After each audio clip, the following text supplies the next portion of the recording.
I wish we'd go all GAAP reporting, because at least what's the point of having generally accepted accounting principles if you can report non-generally accepted accounting principles? What's the point of having the generally accepted accounting principles? Yeah, you might as well never report GAAP. The advice provided on this podcast is general advice only. All statements made are considered by the participants to be accurate, but accuracy cannot be guaranteed. It has been prepared without taking into account your objectives, financial situations, or needs. All participants in this podcast, including guests, may have a financial interest in any or all of the products or services mentioned. Before acting on this advice, you should consider the appropriateness of the advice, having regard to your own objectives, financial situations, and needs. If any private products are detailed on this podcast, you should obtain a product disclosure statement relating to the products and consider its contents before making any decisions. Where quoted, past performance is not indicative of future results. Welcome to the Money Path Podcast with your hosts, Bob Iacchino and Mike Arnold, founders of Path Trading Partners.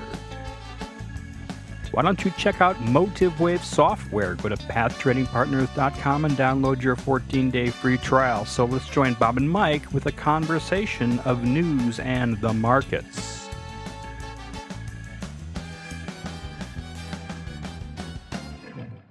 Why don't you go ahead, Mike?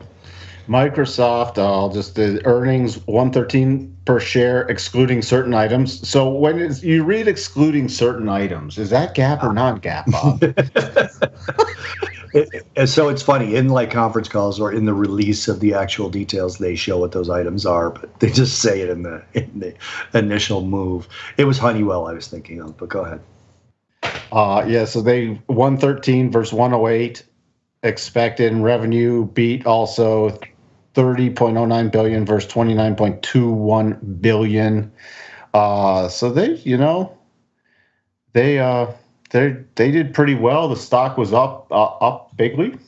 Nice. That one returned really about 3 weeks ago, really nice to the prior breakout area and right in the middle of the rotation zone, and rotated strongly back up, hitting a high this week of 108.20 before pulling back, closing the week at a 106.27. But that's on every time you see this recently go back to the nice weekly rotation zone. It's been one hell of a buy and Microsoft's a company that's not going to zero, so that's one that you just, when it's in a good buy spot, that's a very good one. What did you say, Honeywell? Yeah. I didn't even see theirs this week, but what did they do? I don't know. I just knew it came out. Earnings. What was it? Hold on. It looks like they missed at one thing. Earnings 203 estimated, 168 actual. Sounds right. So they missed, but at least on earnings. I wonder what they beat though. So I guess they had the numbers wrong. They're on my little thinkorswim. But Honeywell delivered another outstanding quarter of earnings per share of $2.12, up 18% year over year, exceeding the high end of the guidance range. And their organic sales growth of 6%. So yeah, they seem to do quite well. What's interesting on the Honeywell weekly pattern is now breaking out of a really nice consolidated horizontal channel. So I could easily see this trading if it closed the week about 153.13. I could easily see this returning to the most recent highs of 165.13. Really nice chart pattern there. Bank of America.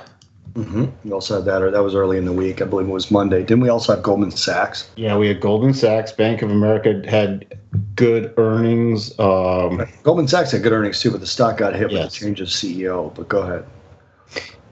Yeah, Bank of America, 60 cents estimated. They came in at 63 cents actual, so they beat Goldman Sachs. Goldman Sachs still not looking like a good chart pattern. It's now returning into the descending rotation zone. So major overhead resistance at about 236. It's trading 231. Goldman Sachs is not a stock I would between Bank of America and Goldman Sachs. Bank of America is breaking out of a nice corrective pattern. Goldman Sachs is still in a corrective pattern. Yeah, it's really interesting because it was estimated 489 for Goldman Sachs, came out 598, and the stock got hit, mostly because, again, Blankfein is leaving. I forget the name of the new CEO, but he's sort of an untested, this always happens. He's an untested entity. Blankfein was pretty solid, even though Blankfein's coming out of a pretty tough 6 months for Goldman Sachs. When you look at the chart, Goldman Sachs hit a high of 275.31 in mid-March, and it's fallen essentially $50 from there. Recovered a little bit now, but so that's what, 20%? Yeah, so those. I don't recall any other banner earnings this week, unless I'm missing something. But you talked about Microsoft, Netflix. Those are the big ones. Yeah. Coming up next week, there's some pretty important ones too. It's a pretty long list.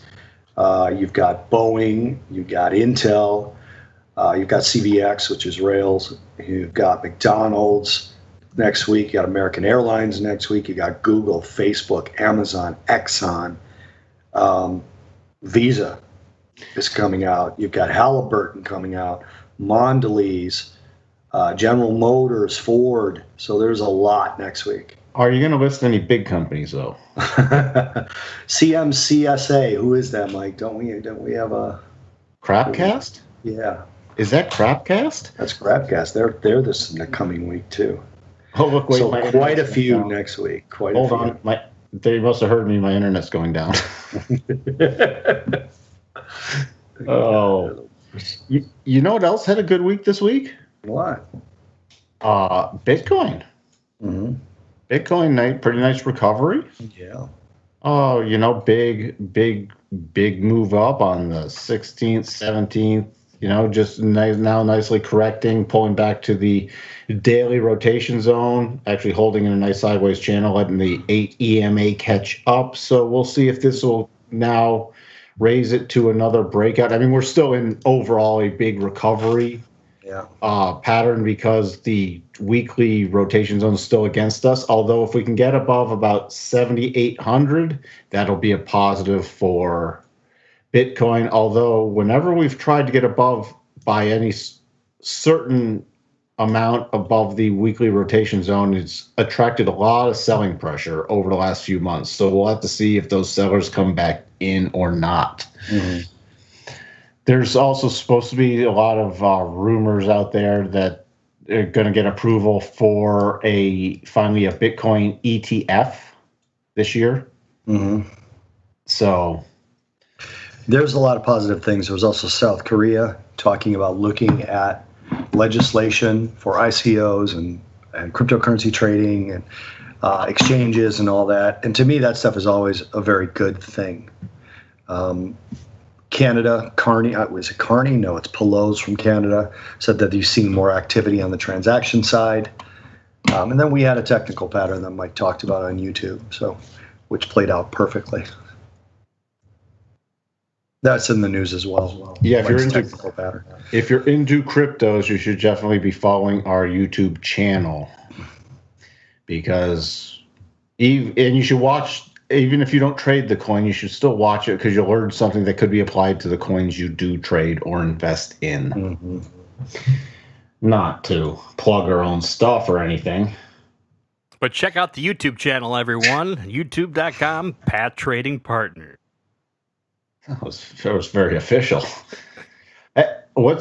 Did you know anything that's going on with oil? Because oil had a really nice breakdown again, got below its 50-day exponential again, retesting it from the other side now, and now we have the rotation zone against us on the daily basis again. So anything I should be aware of in oil? We pierced through the bottom of the weekly rotation zone, but closed just inside of it at 68.26. Major long-term trend line, though, I'm watching is about 66, so I'm watching for a key close below that. That's sort of my next line in the sand from the down for potentially lower prices. What's your take so far, Bob? Yeah, there's quite a bit happening in crude oil. So let me just start this, and I'll make this fairly quick, but demand in crude oil and commodities in general, but crude oil as well, demand works like an ocean liner and supply works like a speedboat. Libya issued this force majeure and stopped production. They halted about 850,000 barrels a day. They exported over 600, like high 600,000, low 700,000 last week. So that shows that they're almost back online completely. Russia reported their numbers, and their numbers were about 100,000 barrels a day higher than they agreed to up it, and that's as of last month.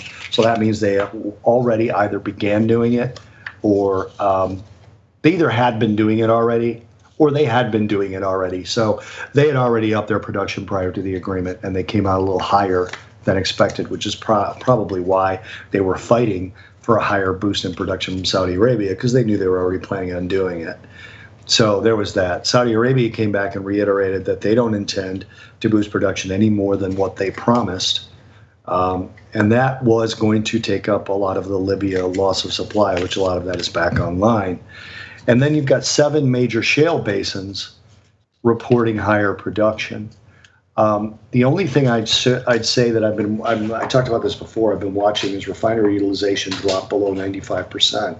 So it could be that the summer driving season is winding down a little bit earlier than the seasonals usually point to that happening. So crude oil has got a lot going on. That's why you're seeing this two-sided trade in crude oil. Crude oil responds much more quickly. Let me say this, should respond much more quickly to supply disruptions than any sort of estimate of demand, because demand takes so long to play out. So I would love to be short crude oil right now, but I just don't think there's a trade there. There's certainly, I mean, Mike, you're not predicting a short. You're just saying the level's below. I'd love to be shorted, but I don't have a trade to put on. Right. I don't know. That's the line in the sand I'm watching for. If we get below that trend line, then I'll be watching for retracements into sellable rotation zones. Yeah. But nothing yet. That's sort of the line in the sand I'm watching. Yeah. Just remember that. Oh, real quick, and one we don't normally touch on, but what's going on with Dr. Copper? I hate that nickname. God, I hate it so much. It's Dr. Copper, though, Bob, because it's the metal with the doctorate. It's the smart metal. Oh, my God. I actually got pretty excited this morning because I got a reply on my I did CNBC this Friday, and copper was the subject. They asked me what we were looking at. I said copper, and they went with it because copper has been down almost 20% since the highs of this year, mostly on the idea that China was slowing down. China was already slowing down, and then the tariffs and the potential trade war could slow them even more. China's the biggest consumer of copper. So we talked about that on CNBC. I posted the clip on Twitter, and then Kamal Shri Kumar, the company what is that company he's from? I don't even know if I can pronounce it. Anyway, he's one of my favorite economists out there. He does TV as well. For anyone that wants to follow him, he's from Shri Kumar Global Strategies. His Twitter is at Shri K Global. So at SRI, the letter K, and Global. He actually responded to my YouTube, the YouTube post, basically saying, "Spot on, Bob. Dr. Copper's illness could presage forthcoming weakness for a global economy." Now, I'll say that isn't really what I was trying to say. What I was trying to say was that there's no turnaround for copper coming anytime soon. And I believe that. I believe copper has been horrendous, and it is going to continue to be horrendous. It's just in a bad way. The chart's awful. It might get some sort of a short-term rally. But copper is now below, as of Thursday's close, copper was below the marginal cost to produce it. So settled at about 6,100 over the London benchmark copper, which is per metric ton, so about $6,100. The higher cost to produce copper at some of the higher price mines is like $6,500 to $6,700 per metric ton. So that's what I mean by the price of copper is now below the marginal cost to mine it in a lot of cases. Now, that doesn't immediately stop the mining of copper. We have precedent on this, and it's in crude oil. When crude oil dropped to $26, the initial drop was below the $40 mark, and that was at a time where most people thought the marginal production of crude oil was 45 to 55. The high end of production costs was 45 to $55 a barrel. It dropped below 40, rallied up above 55, and then collapsed to 26.05. You can stay below the marginal cost for quite a while, and I think that's what's going to happen with copper. I also think that since copper was driven by the idea of tariffs and then the implementation of tariffs, and I don't think those are going away soon, copper looks awful. Now, copper is also a market very accustomed to supply disruptions, and if those supply disruptions happen, there'll be just absolute violent short covering, and then it probably heads lower again. So that's what's going on with copper. And we did have stuff in politics this week, but what's going on with the Fed and everything? We had Beige Book this week too, didn't we? Yeah, we did. But nobody looks at that anymore. Powell talking, and we had... It's old. Huh? It's old. The Beige Book. It's old. The Beige Book's old information. It reminds me of Red Book. It's like, really, people don't even monitor as much as they used to. Yeah, there was just some mention of tariffs in there. That was the big thing that jumped out, and they... just in manufacturing. What was Powell saying this week? He said a lot. He still believes, by the way, I've made this point before, and I would just like to make it again, and you could consider this sort of my why. All the way back to Yellen, Powell and Yellen have both never said the economy needs higher rates. They've never talked about runaway inflation. They've basically taken the stance that the economy can handle higher rates. So no one can ever convince me, given the current dynamics, that he's not just trying to set it up for the next crisis. That's all he's doing. He's trying to give the Fed some runway for the next crisis so he doesn't have to immediately go back to QE. So he just kept saying things like, best way for now is to keep gradually raising rates, inflation to sometimes be above or below the 2% symmetric goal, not selling any assets, we let them mature, nothing really flashing red in financial markets, current GDP strong, but seen moderating. It's a Bullard comment. Essentially, he keeps saying the same thing. The economy is still strong enough to absorb what we are probably going to do, which is gradual rate hikes. But then he talked about the business community a little bit too. Mike, what do you have on that? He was saying that we hear from our extensive network of business contacts some more concern. Lots of individual companies have been. That was about the tariffs. A lot of companies are starting to voice stuff about the tariffs, and it's not affecting them a ton yet, but it's starting to trickle into their business decisions. And so he was hearing that from the people he talks to in the business community. And then you had what was interesting, he also quote, the U.S. fiscal policy has been an unsustainable path for some time. It continues to be unsustainable, although nothing's really red flashing in the markets. Mm-hmm. Then you had because you had Trump come out at some point this week and say he started complaining, should I say, or voicing his discontent with higher rates. Yeah, I mean, so the media went crazy on that. I understand that it's quote unquote unprecedented for a president to do that. But there were actually people saying, so there were two major opinions going around about that. One of them was that Powell might actually raise, I shouldn't say Powell, the Fed, the FOMC might actually raise rates now to prove their independence. They're not going to do that. And they're just not. That's really giving them no respect at all. No, that's like saying, "Oh, well, central bankers here, I'm going to shove it back in your face." I mean, that's like sand in your face kind of move. Yeah, I mean, it's just stupid. It's like, oh yeah, you think you could do that? 75 basis points. They're not going to do that. They're just not. But that would give us we hiked to 5%. Yeah, I mean, you're giving Jay Powell and the rest of the Fed so little credit for being actual intelligent, you know what I mean? Just intelligent, independent thinking people who are good at their jobs. And I'm not saying they're good or bad at their jobs. I don't know them, but that just gives them no credit at all. And then the second view was that if the Fed doesn't hike rates now, it will be viewed as Trump having pressured them, and it'll be viewed as political. But it'll be viewed that way by the media. It won't necessarily be viewed that way by markets or by market participants. The media will immediately do headlines where they say, and I mean the financial media, I don't mean fake news, or I'm not talking political here. The financial media will be like, Fed does not hike rates, but was it political? We'll talk to experts about it. It's like, what? No. He's been saying forever that he thinks the economy could still handle it, but we'll see. I mean, it's nothing new.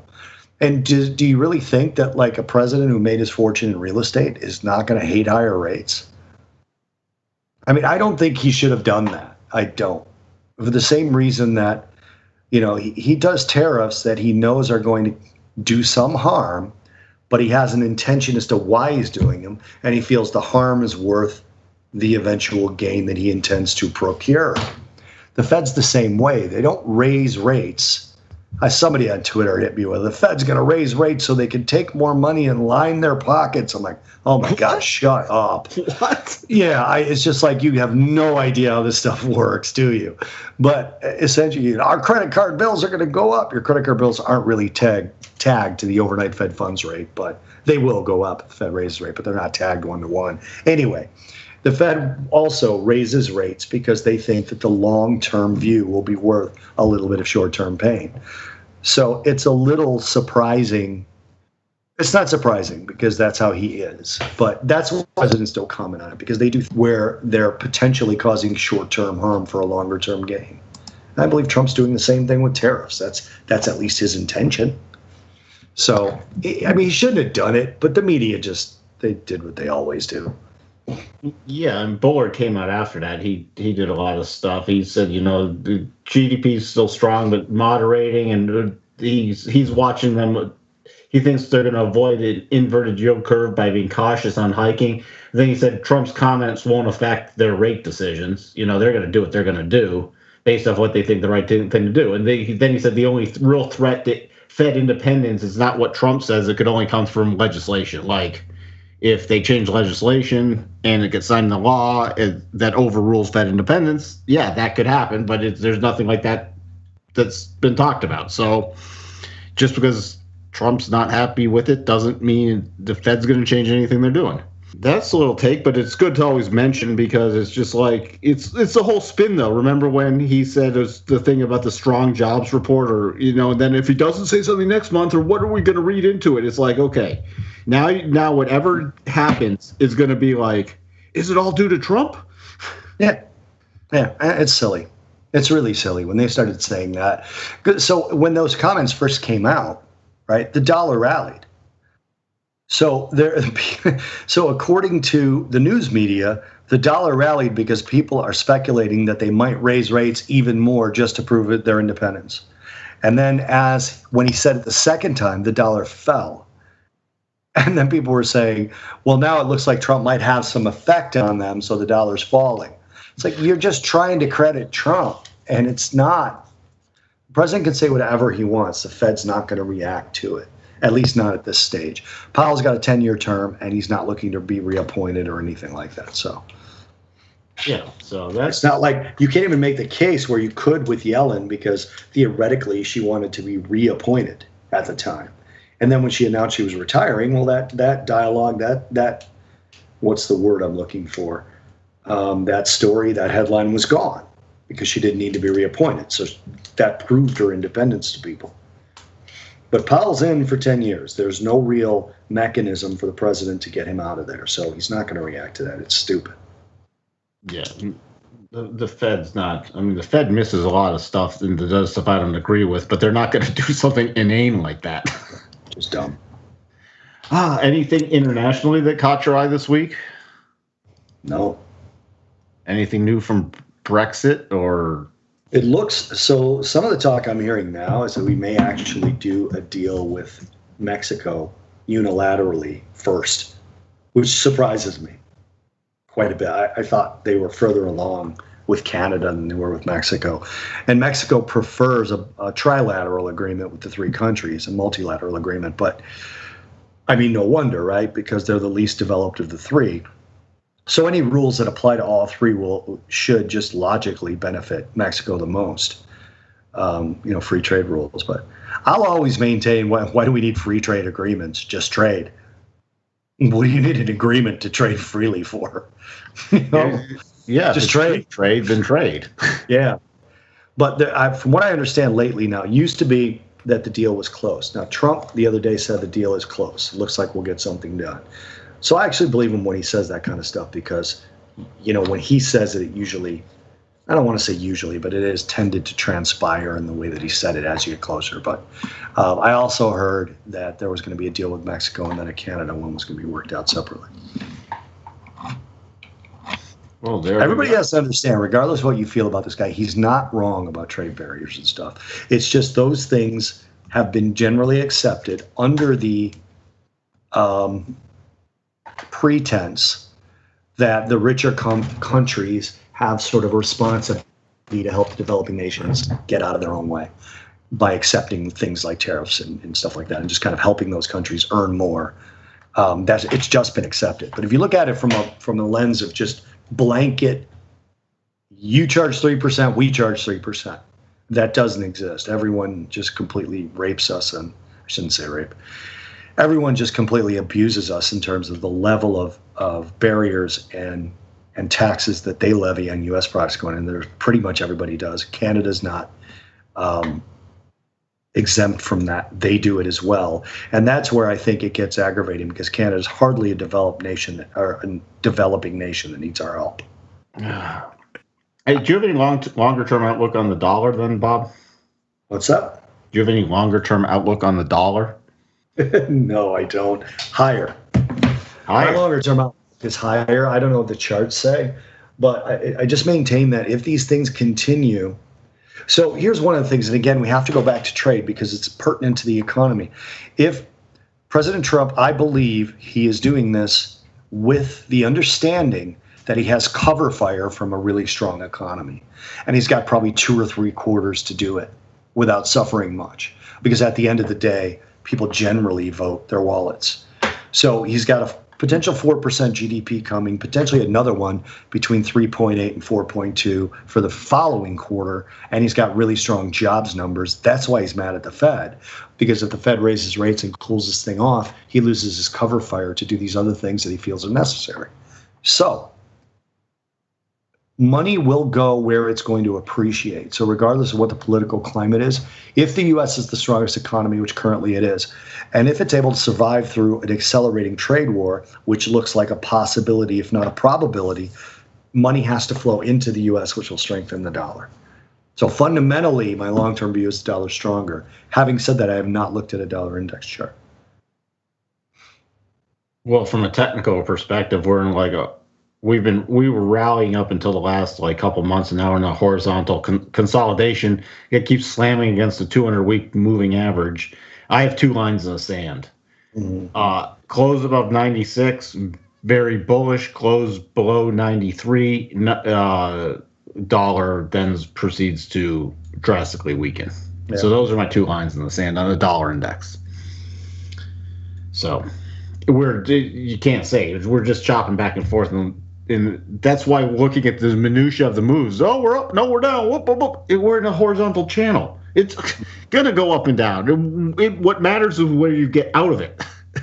When you break out or break down from it, that's when it really matters. Otherwise, the reaction. Oh, today we're up. Oh, today we're down. Oh boy. Yeah. Don't live candle by candle. Don't live bar by bar. Well, the medias don't live hour by hour at this point.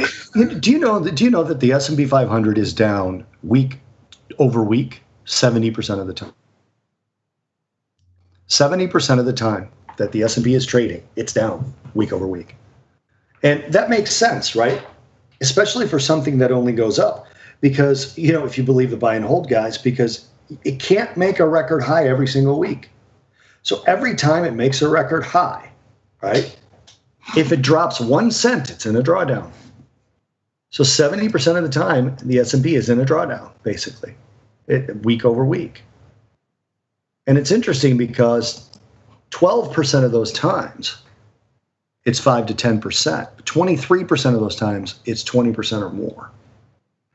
So the rest of it is less than 5% for the most part. I think it was somewhere around 14% or something, up to 10% or 10 to 20%.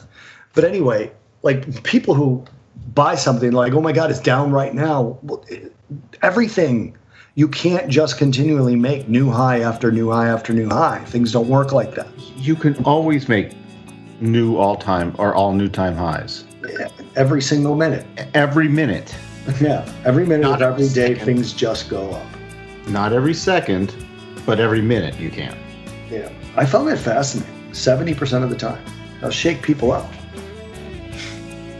If you're buy and hold 7 times out of 10 that you look at your account, you're going to be down week over week if you look every week. Don't burst my bubble. You don't have an inflated bubble, and you know it. You've burst my bubble, and now I've got to go cry in the Cheerios. And I can't do any more podcasting today. Oh, God. Oh, do you have anything else to say? I don't. I think this is going to be a big week for crude oil and a big week for earnings. So hope everybody enjoys the week. I am Bob Iacchino. And I'm Mike Arnold, and we'll talk to everyone soon. Bye for now.